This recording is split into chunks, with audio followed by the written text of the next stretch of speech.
In our last episode, we explored what happens when we stop living behind constant self protection, when we no longer need to predict every possibility before allowing ourselves to participate in life.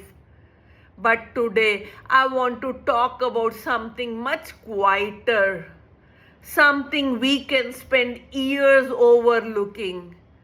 The life that is happening while we are busy trying to build a better one.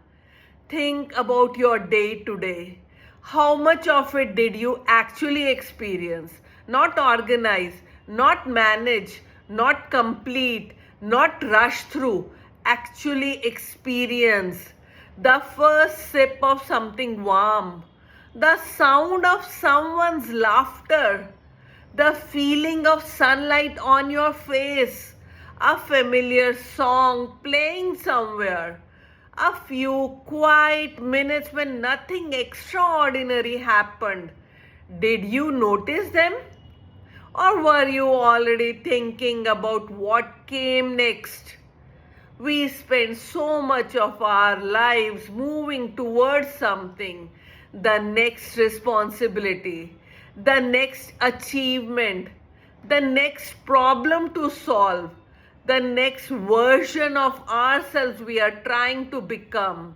And without realizing it, life can become something we are constantly preparing to live later, when things settle down, when we have achieved enough, when everyone else is okay, when there is finally more time.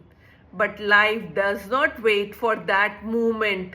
It keeps arriving quietly, ordinarily, every single day.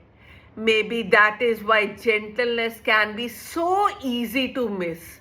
We expect it to look like a completely peaceful life, no problems, no responsibilities, no difficult emotions. But perhaps gentleness was never the absence of difficulty. Perhaps it is the ability to notice what is still beautiful even while life remains imperfect. A quiet morning can exist beside uncertainty. Laughter can exist beside grief. Beauty can exist beside unfinished things. Love can exist inside an ordinary Tuesday. Life does not have to become perfect before it becomes precious. And maybe this is something many of us have forgotten.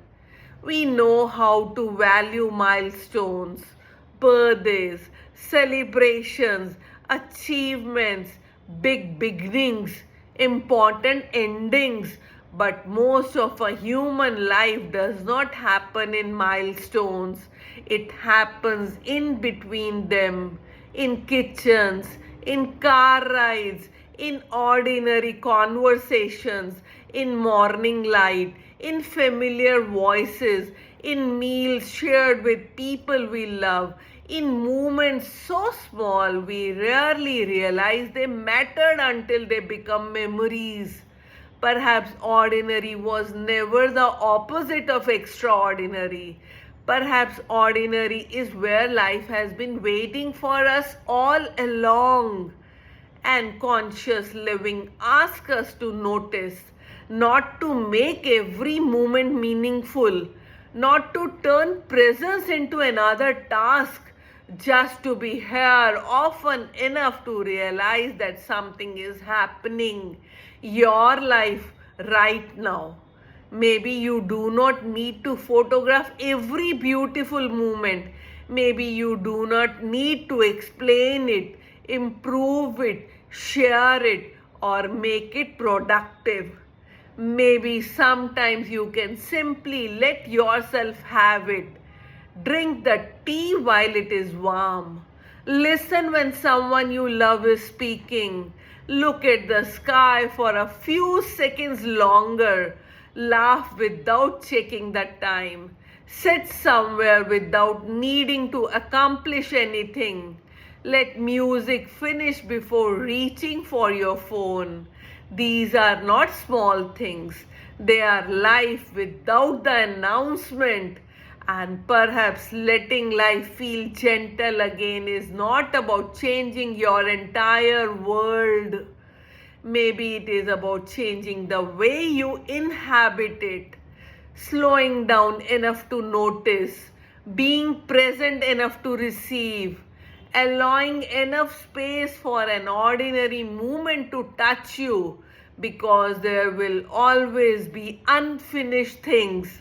There will always be another email, another responsibility, another goal, another tomorrow asking for your attention. But this moment will never happen again in exactly this way, and neither will this version of you. Maybe that is why presence matters. Not because every moment is beautiful, but because every moment is temporary. The people sitting beside you today, the voices you hear regularly, the routines you sometimes find boring, the home you walk through without noticing. One day, some of these ordinary things may become the things you would give anything to experience once more. So perhaps we do not need to wait until something becomes a memory before recognizing that it mattered. Perhaps we can love some of it now while it is still here.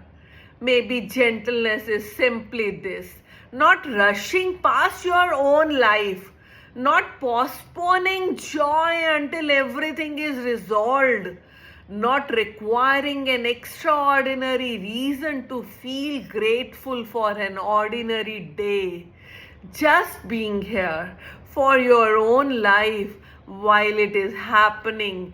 And perhaps after everything we have explored together, this is where the journey naturally brings us. Not toward another technique, not another thing to fix, but toward presence, toward the quiet recognition that the life you have been trying so hard to heal for is already happening. In our next episode, we come to episode 50, the final episode of this entire journey, coming home to yourself.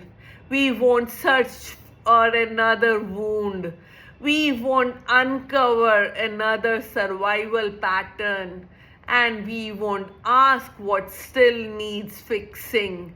We will look back at the child who learned to adapt, the person who learned to survive, the self who spent years trying to be enough, and the person who slowly learned to stop leaving themselves behind, because perhaps coming home was never about finding somewhere new to belong. Perhaps it was about finally becoming present for the life and the self that were here all along. Until then, remember this: do not wait until an ordinary moment becomes a memory to realize it was your life.